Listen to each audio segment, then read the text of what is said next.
یہ جو قرآن مجید میں روحوں کے نازل ہونے کا ذکر ہے، وہ کیا روحیں ہیں؟ یہ وہ روحیں ہیں جو بشارت لانے والی ہیں، یہ وہ روحیں ہیں جو انعام لانے والی ہیں، یہ وہ روحیں ہیں جو انکریجمنٹ لانے والی ہیں، اور یہ کج مردہ کو خوبصورت بنانے والی روحیں ہیں۔ یہ اور ہی روحیں ہیں، یہ بندے، یہ روحیں انسان کے لیے انعام لاتی ہیں۔ مثلا آپ روح کی ایک قسم دیکھیں کہ ایک شخص کو غصہ آ گیا اور وہ بندہ آپے سے باہر ہو گیا۔ اب یہ بندہ نارمل نہیں ہو سکتا، وہ اپنا بھی نقصان کر رہا ہے اور دوسرے کا بھی نقصان کر رہا ہے۔ یہ غصہ جن کی ایک شکل ہے، جن کا ایک نام غصہ بھی ہے۔ وحشت بھی ایک جن ہے کہ کوئی چیز آپ پر حاوی ہو جائے اور آپ حلال و حرام کی تمیز نہ کر سکیں تو یہ بربادی ہے۔ اور اگر اوبیڈینس پیدا ہو جائے، حسن پیدا ہو جائے اور اطاعت پیدا ہو جائے تو یہ فرشتے جیسی روح ہے۔ اگر انسان بے ضرر ہو جائے تو یہ فرشتہ ہے۔ ایسے انسان میں نہ خواہش رہتی ہے اور نہ بغاوت رہتی ہے۔ ایسا انسان فرشتے کا امام ہے۔ ہر آدمی کے ساتھ شیطان ہے، جن ہے اور 2 فرشتے ہیں۔ یہ خیال ازل سے ہی چلا ہوا ہے۔ کبھی آپ نے محسوس کیا ہوگا کہ بیٹھے بیٹھے نیکی کی خواہش پیدا ہو جاتی ہے اور بیٹھے بیٹھے بدی کی خواہش پیدا ہو جاتی ہے۔ ایسے حالات آتے رہتے ہیں۔ یہ خیال ازل سے چلے ہوئے ہیں، بلکہ کاروان خیال چلا ہوا ہے۔ جس نے انسان کو پیدا کیا، اسی نے خیال کو پیدا کیا، اور آپ کے لیے خیال کا حصہ بھی زندگی کی طرح مقرر ہو گیا۔ خیال ایک پرندے کی طرح چلتا چلتا آپ کے اوپر بیٹھ گیا، آپ کے دل پر بیٹھ گیا، آپ کے قلب میں بیٹھ گیا، اور آپ کو خیال آنا شروع ہو گئے۔ اس طرح یہ خیال شروع ہو جاتے ہیں۔ اب یہ اللہ کی مہربانی ہوتی ہے کہ بعض اوقات آپ یہاں اکیلے بیٹھے ہوتے ہیں اور آپ کو خیال آ جاتا ہے۔ اس خیال کے ماتحت آپ نے کوئی عمل کر دیا، یعنی عبادت کر لی، تو آپ پر رکت طاری ہو گئی۔ ایسا ممکن ہے کہ آپ کے خاندان کے کسی بزرگ نے آپ کو یہ خیال بھیجا ہو۔ ایسا ہو سکتا ہے کہ آپ کے دین کے کسی بزرگ محترم نے آپ کو یہ خیال بھیجا ہو۔ ایسا کہتے ہیں اور صحیح کہتے ہیں کہ بعض اوقات ہندو نعت کہہ رہا ہوتا ہے، اور یہ عین ممکن ہے کہ اس پر حضور پاک صلی اللہ علیہ وآلہ وسلم کا کرم ہو گیا ہو۔ کوئی شخص نعت اپنے پاس سے نہیں کہہ سکتا جب تک نعت کہلوانے والا نہ کہلوائے۔ یہ جو آستانے ہیں، یہ خیال بھیجنے کے ٹیلی گراف آفس ہیں، اور وہ ہر وقت خیال بھیجتے رہتے ہیں۔ ہر وقت ٹرانسمیشن ہو رہی ہے۔ کبھی آپ ان کے پاس جائیں تو عین ممکن ہے کہ وہ آپ کے خیال کی لائن ملا دیں۔ اس طرح بندہ گمراہ نہیں ہوتا بلکہ بچ جاتا ہے۔ ہو سکتا ہے کہ وہ آپ کو کسی بڑی کمپنی میں رجسٹر کر دیں۔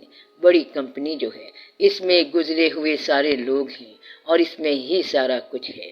قبرستان میں یہ ہوتا ہے، مزاروں پر یہ ہوتا ہے، خانقاہوں میں یہ ہوتا ہے، اور بعض کامل پیروں کے پاس جانے سے یہ ہوتا ہے۔ پھر آپ کو بتایا جاتا ہے کہ حقیقت کیا ہے۔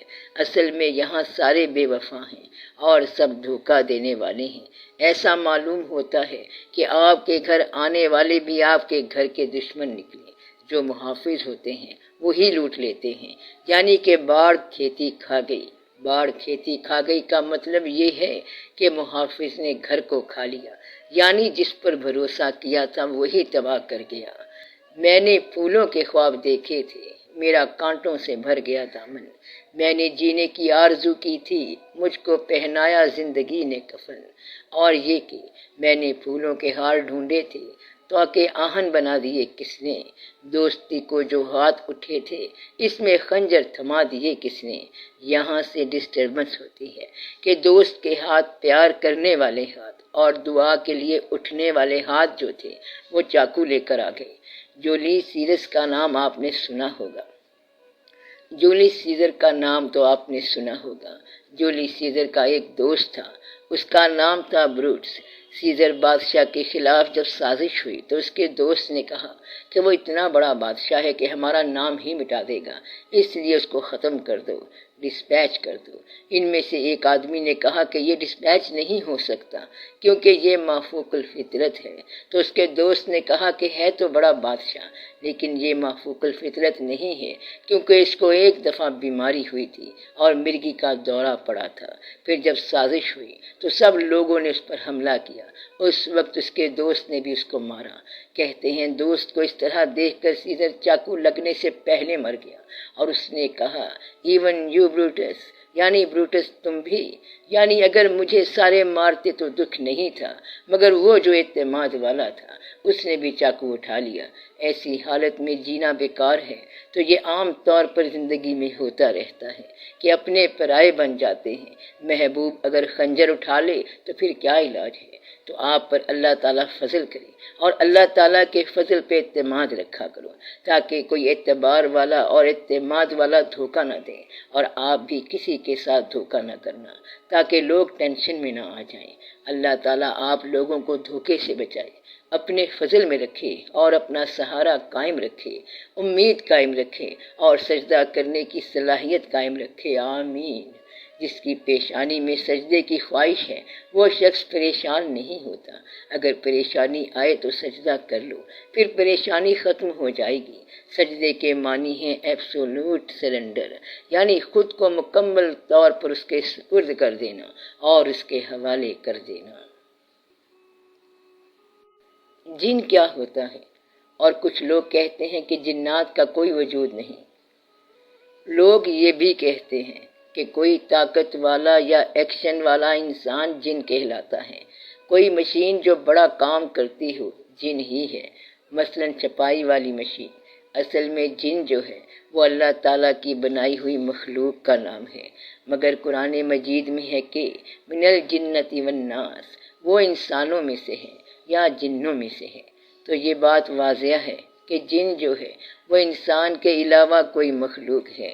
پھر اللہ نے یہ فرمایا کہ وَكَانَ مِنَ الْجِنِّ، اور وہ جنوں میں سے تھا۔ تو جن ایک مخلوق ہے۔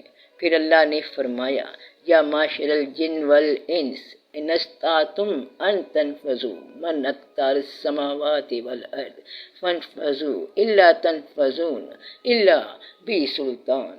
اے جنوں کی مخلوق اور انسانوں کی مخلوق، اگر طاقت ہے تو آسمان اور زمین سے نکل جاؤ، اور تم نہیں نکل سکو گے جب تک میں نہ اجازت دوں۔